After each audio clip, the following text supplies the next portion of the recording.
தனுசு ராசி அவங்களுக்கு அதிர்ஷ்ட நாள் என்ன? வியாழக்கிழமையும் வெள்ளிக்கிழமையும் தனுசு ராசிக்கு அதிர்ஷ்ட நாள். தனுசுக்கு அதிபதி குரு பகவான். அவங்களுக்கு என்ன வேணும்? பொருளாதாரம், திருமணம், குழந்தை பாக்கியம். தனுசுக்கு அப்ப குரு பகவான நம்ம சேவிச்சா, குரு பகவானுக்கான பரிகாரத்தை பண்ணா பொருளாதாரம் உயரும். யாரெல்லாம் பொருளாதாரத்துல கீழ்மட்டத்தில் இருக்காங்களோ அவங்களாம் உயருவாங்க. திருமண தடை, குழந்தை பாக்கியம், இவ்வளவுதான். திருமணமாகல, திருமண தடை இருக்கு, அது எப்படியாவது திருமணம் நடந்தா போதும். ஜாதகம் வருது, எல்லாம் சரியா இருக்கு. பொண்ணு வீட்டுல இருந்து புள்ள வீட்டுல இருந்து பொண்ணு பக்கம் போறாங்க, வேற கிணத்துல போட்ட கல்லு மாதிரி ரெண்டு பக்கமும் இருக்கு. இத்தனைக்கும் அந்த பையன் 10 பொண்ணை பார்த்துட்டான், எதுவுமே சக்சஸ் ஆகல. அந்த பொண்ணுக்கும் குரு பகவானுடைய கடாட்சம் கிடைக்க மாட்டேங்குது. என்ன பண்ணலாம்? குரு பகவானை நீங்கள் தரிசனம் செய்ய வேண்டும். திருமண தடை எப்படி அப்படின்னு சொல்லித்தரேன். முதல்ல பொருளாதாரம் நிறைய வேணும். பொருளாதாரத்துல ரொம்ப கீழே இருக்கேன், சம்பாதிக்கிறேன், செலவு, அனாவசிய செலவுகள், இஎம்ஐ நிறைய போகுது, எல்லாத்தையும் கண்ட்ரோல் பண்ணி நான் கொண்டு வரணும். அதுக்கு என்ன பண்ணலாம்? குரு பகவானுடைய கடாட்சமும் குரு பகவானுடைய ஆசீர்வாதமும் இருந்தா போதும் இல்லையா? அப்ப குரு பகவானுக்கு நம்ம என்ன பண்ணணும்? என்ன செஞ்சா குரு பகவானுடைய கடாட்சம் கிடைச்சு பொருளாதார பிரச்சனையில இருந்து நான் வெளியில வந்து நல்லா இருப்பேன்? ஒண்ணுமே இல்லைங்க. இந்த குரு பகவானுடைய கடாட்சம் நீங்க கிடைக்கணும்னு நினைச்சீங்கன்னா தட்சிணாமூர்த்தி வழிபாடு வச்சுக்கோங்க. ஒவ்வொரு வியாழக்கிழமையும் நீங்கள் வழிபட வேண்டிய தெய்வம் தட்சிணாமூர்த்தி. இல்ல சார், எங்க வீட்டு பக்கத்துல பெருமாள் கோவில் இருக்கு, பெருமாள் கோவில தட்சிணாமூர்த்தி இல்லை, என்ன பண்ணலாம்? சக்கரத்தாழ்வாரையும் ராமானுஜரையும் வழிபட வேண்டும். பெருமாள் கோவில்ல போனா குரு தானே, குரு. குரு பகவானுக்கும் குருக்கும் என்ன சம்பந்தம் கேட்கலாம் நீங்க. குரு அப்படின்னாலே, குரு நினைச்சார்னா நம்மளோட வாழ்க்கையில எப்படி வேணாலும் மாறலாம். எங்க கோவில் பக்கத்துல நவகிரகம் இருக்கு, அந்த நவகிரகத்துல குரு பகவான் இருக்காரு இல்லையா? அந்த குரு பகவானையும் சேவிக்கலாம். எப்படி சேவிக்கிறது?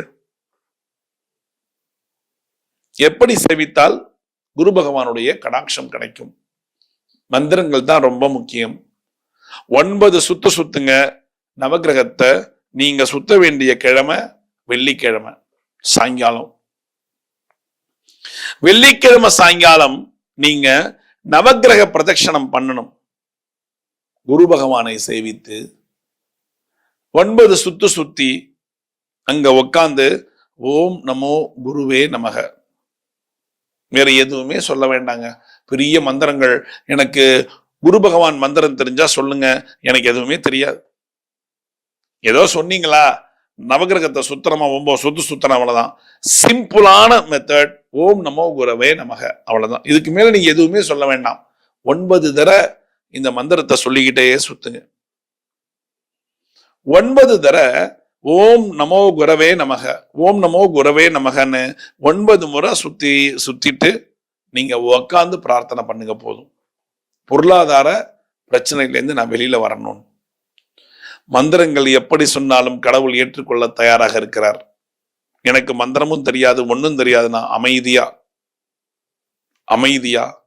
9 சுத்திட்டு உக்காந்து பிரார்த்தனை போடுங்க கைகூப்பி.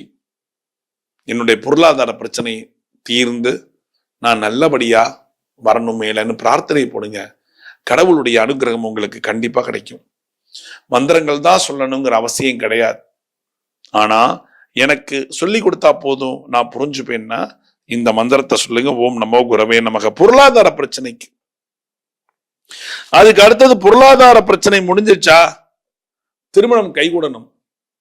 திருமண தடை, திருமணம் எனக்கு தள்ளிக்கிட்டே போகுது, நான் எவ்வளவோ பண்ணியாச்சு, திருமணம் கைகூட மாட்டேங்குது.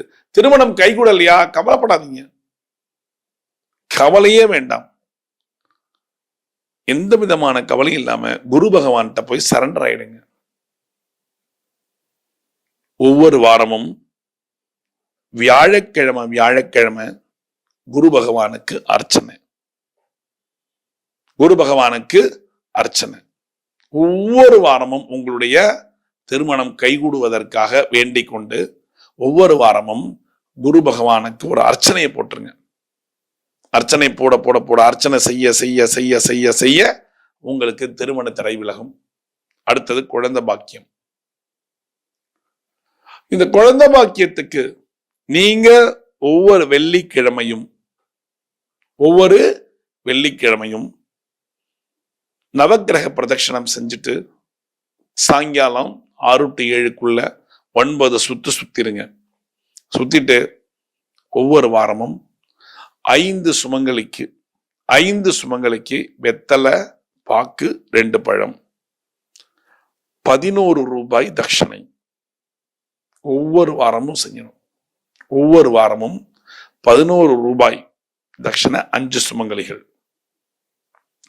இந்த வாரம் இவங்களுக்கு கொடுத்தாச்சு, அடுத்த வாரம் வேற, அப்படிலாம் கிடையாது.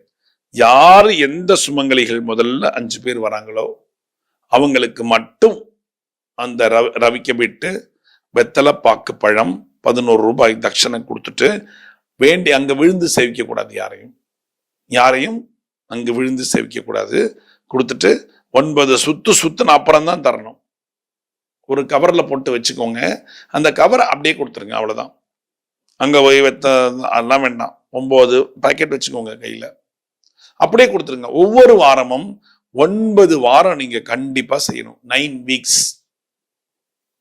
வெள்ளிக்கிழமை 6 to 7 குழந்தை பாக்கியம் வேணுங்கிறவங்க இந்த பரிகாரத்தை பண்ணா அவங்களுக்கு கூடிய விரைவில் குழந்தை பிறக்கும் என்பதுதான் ஒரு ஐதீகம். இதை நீங்க கண்டிப்பா செஞ்சாகணும். அப்ப பொருளாதார தடைக்கும் சொல்லிட்டேன், அதுக்கு அடுத்தது திருமண பொருத்தத்துக்கும் சொல்லிட்டேன், அதுக்கு அடுத்தது திருமண பொருத்தமும் சொல்லிட்டு அதுக்கு அடுத்தது சொன்னது குழந்தை பாக்கியம். இந்த 3 பரிகாரமும் எந்தெந்த டேட்ல பண்ணணும்னு சொல்லிட்டேன். எங்க? வியாழக்கிழமையும் வெள்ளிக்கிழமையும் மறக்காம செய்யணும். வியாழக்கிழமை பொருளாதாரத்துக்கு வியாழக்கிழமை செய்யுங்க. குழந்தை பாக்கியம் திருமண தடை வெள்ளிக்கிழமை செய்யுங்க, மறக்காம செய்யுங்க. 9 வாரம் குழந்தை பாக்கியத்துக்கு திருமண தடைக்கு செஞ்சிருங்க. பொருளாதாரத்துக்கும் 9 வாரம் எடுத்து பண்ணிக்கோங்க, ஒன்னும் பிரச்சனை இல்லை. ஆனா மறக்காம செய்யணும். அர்ச்சனை சொன்னேன், அதாவது வியாழக்கிழமை வெள்ளிக்கிழமை குழந்தை பாக்கியம் அர்ச்சனை பண்ணுங்க. குரு பகவானுக்கு அர்ச்சனை பண்ணிட்டு ரவிக்கு போயிட்டு பாக்கெட்டை போட்டு கொடுத்துருங்க. குழந்தை பாக்கியம் திருமண தடைக்கும் அர்ச்சனை பண்ணணும். இந்த பரிகாரத்தை மறக்காம செஞ்சீங்கன்னா தடைகள் இருக்காது. குழந்தை பாக்கியம் கொஞ்ச நாள்ல கிடைச்சிரும், பொருளாதாரமும் முன்னேறும். இதை கரெக்டா நீங்க பண்ணிட்டீங்கன்னா தான் உங்களுக்கு என்ன கிழமை பண்ணணும். வியாழன் வெள்ளி 2 கிழமை கொடுத்துருக்கேன், எதுக்கு என்னத்துக்குன்னு இந்த வீடியோவை கரெக்டா பார்த்து பண்ணிட்டீங்கன்னா ரொம்ப வாழ்க்கை ரொம்ப சுகமா இருக்கும், நல்லாம இருக்கும். சரிங்களா?